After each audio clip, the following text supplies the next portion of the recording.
Hi guys. All right, I'm like so amped.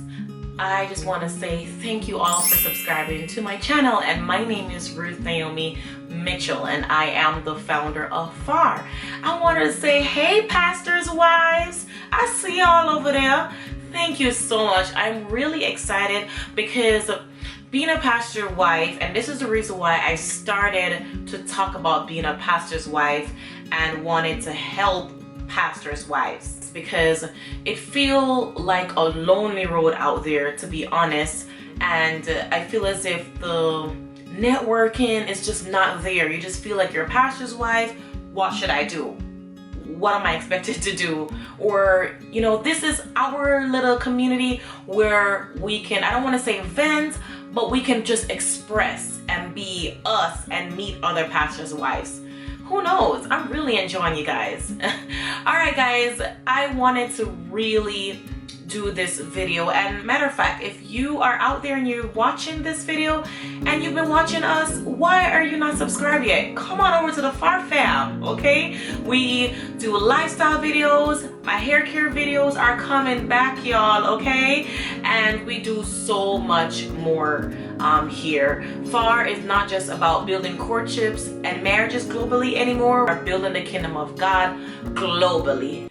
All right, guys, so pastor's wife, I wanted to do a confession, and I know y'all out there are gonna watch this, and I feel as if so many times people put us on a pedestal and we feel attention as if we are put on a high bar, a high pedestal, and we cannot be human. Sometimes we have to be so guarded, and we feel as if, do I have an opportunity to be human? And you know, we are humans, okay? We are humans, we have feelings. And I wanted to just do 7 pastor wives confession. And I really am curious to know if you all feel the same way as me, pastors' wives and ministers' wives out there. I do not want to leave out the ministers' wives out there, because you guys deal with a lot just as us as pastors' wives as well. And some of you guys will transition from being a minister's wife to a pastor's wife. So yes. All right, so my 7 pastor's wife confession, and I'm talking on behalf of pastors' wives here. My first one, it's hard to be a pastor's wife, okay? All right, so for those who want to know what it feels like to be a pastor's wife, it's hard out there, because as I said, you are on this pedestal. People have a checklist for you, okay? And if you don't meet their checklist, it's like they don't respect you, or they feel as if you don't deserve to be a pastor's wife. So it's hard. It's not something that is easy, but I do believe that once you're called to be a pastor's wife, regardless of how it's very hard and the expectations are high, it's still easy, if that makes any sense, because you enjoy to do it, because you are called to do it, and God has elected you to be, you know, a pastor's wife. All right, so my confession number 2 is we are humans. And I've already confessed that. But I just want to say we are humans. We wake up in the morning, we brush our teeth, okay? We make breakfast, we have to comb our hair, we get in our cars, we go about our everyday life. We go to the grocery store. You don't expect me to go to the grocery store in a hat, don't you? I'm just saying. Or hey, you don't expect me to go, you know, to the mall and be all dolled up all the time. Sometimes you'll see me in the mall, I'm in my sneakers, I'm in my sweatpants, okay? I am in my comfy clothes, I'm in my baggy dress, okay? My hair does not have to be did all the time. I'm human. We are humans as ministers and pastors' wives. Sometimes the pedestal is the pastor wife face have to be nice, and you know, she has to be dolled up all the time. Her hair needs to be done. As Jamaicans, because I'm Jamaican, okay? So if you guys don't hear the accents, no, you know. You know, we have to look a certain way. You know, if you're not carrying a look of what a pastor wife should look when you're in public, it's as if your comments or your facial expression will be, is that the first lady of that church? Why is she looking like that? We are humans. And if you have children and if you're going to their soccer game or their track meet or their swimming competition or ballet or something, you don't expect me to always look dolled up, don't you? Yeah, we're human. All right, guys. My third confession is sometimes you don't want to be a pastor's wife or want to be married to a pastor. Yeah. Sometimes you have that. Sometimes you're like, oh my goodness, what was I thinking? What did I get myself into? I really don't want to be a pastor's wife right now. Like, let me get my keys. Let me get my car. Let me go do me, honey. Am I the only one that feels that way sometimes? Because the calling of a pastor's wife and the duties are so at a bar, because the man of God is also your husband, and we argue. Okay, I think that's one of the confessions. We argue too. Okay, pastors and their wives argue, and some of the times I'm like, I really want to tell this man something, and I want to tell him off real good, and then you remember I'm dealing with the man of God. I cannot talk to him like that. Or I'd be like, God, please forgive me. I was out of line. I cannot believe I spoke to the man of God like that. Because he's not only your husband, but he is a chosen man of God. And you have to be careful of how you speak to God's chosen. Even if you're their wife, you really do have to be careful. So yeah, sometimes we don't want to be pastor's wives because you have to deal with the deal, okay?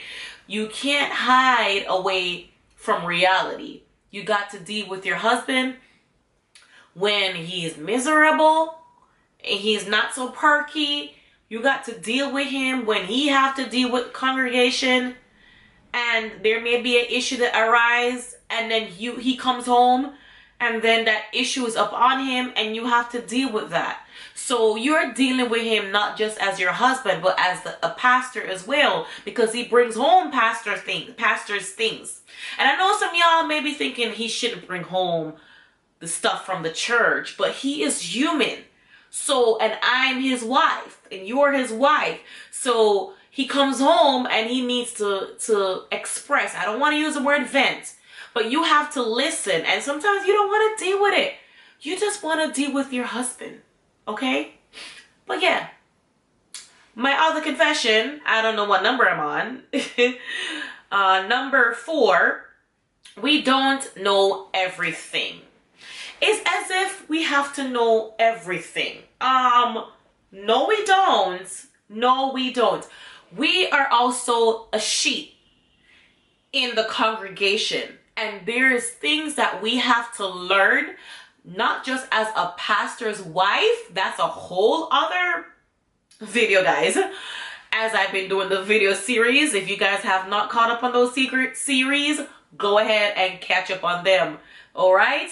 You will see the link above, and you will see the link playlist in the description box. But yeah, we also have to learn. We have a lot to learn, not just as the pastor's wife, but also as a sheep. So we have to be teachable as well. We have to receive as well. So we don't know everything. Sometimes as a pastor wife, you know, there is a particular subject teaching at church, and someone comes to you like asking you questions on top of questions. Hun, I am learning just as you. I am learning too, okay? And I should get a learning ticket pass, because if you don't know all the answers to people's questions, they look on you like you're crazy. But hey, I'm learning too, okay? All right, so number 6 is we need to be ministered to as well. And I basically said that. We as pastor wives, a lot of times we are not ministered to on a pastor's wife level. And I believe that's why you guys are here with me on this channel. And I'm really excited. I said to someone in the comment section, I'm just happy to be an available vessel for you all, because I remember when we had our church, it was just so hard. I felt alone, nobody to talk to, and I had some experiences. And I'm like, if I can help somebody with those experiences by teaching you and just opening up to you so you can learn, then I'm doing a good job at it. Because it's not, you can't find this information out there randomly like that, really and truly, because a lot of pastors' wives, they are so enclosed, and I don't blame them, because you not only try to protect yourself, but you have your husband to protect as well. You have your family to protect as well. But I want to say, as I said here, we need to be ministered to as well. Okay? So we are sheeps as well, and we need to be ministered to. We need a place of comfort. We need a place that we can cry. We need a shoulder that we can cry on. We need a place where we could express. And I believe that's why we have this channel. But yeah, you guys need to know that we as pastors and ministers' wife, we need to be ministered to. Not only you as a person in the congregation, as an individual, as a sister and brother in the congregation that needs to be ministered to, that heart needs to be mended. But there are a lot of pastors' wives out there that are broken, that are hurt, and they need direction and they need help. And that help may not come from their husbands, because sometimes their husbands don't know how to deal with that. Their husband doesn't know how to deal with the brokenness of their own wife. Sometimes another wife needs to release, the pastor's wife. Sometimes another pastor needs to release the pastor's wife. Sometimes another member from the church needs to release that pastor's wife. So we are also broken at times, and we need to be ministered to. Last but not least, which is number 7, sometimes we are forgotten about. And I think it falls under we need to be ministered to. Sometimes we are put back. Sometimes we are put back in the shadow. But we are the very shadow that are pushing our husbands. We're the very shadow that are praying for the men of God. We are the very shadow that we are in our post, standing there so that the men of God can minister and pour into the people of God. So, don't neglect us. Don't neglect us. I know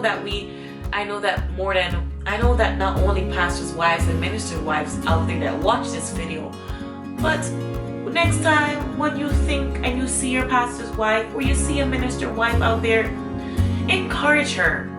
Encourage her. Say, I love you. Say, I appreciate you.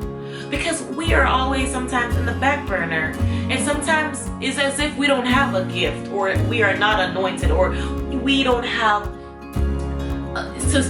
the service to serve the congregation because we are not the pastors. And some pastor wives are pastors, right? But I'm talking on the behalf of some pastor wife that is just pushed off to the back and to the side, and all the focus is on the man of God. And that is not the right attitude.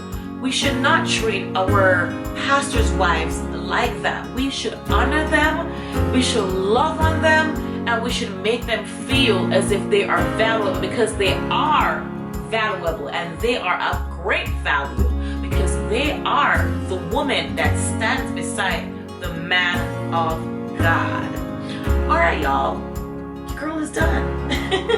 I really hope that this was something to really open up and to show you all the truth of a pastor's wife, our truth, what we experience, who we are, what we go through in our little circle and in our minds. And if there's any pastor and minister wife out there that's watching this video, comment below. I would like to hear your confession of a pastor's wife and of a minister's wife. Alright guys, your girl is out.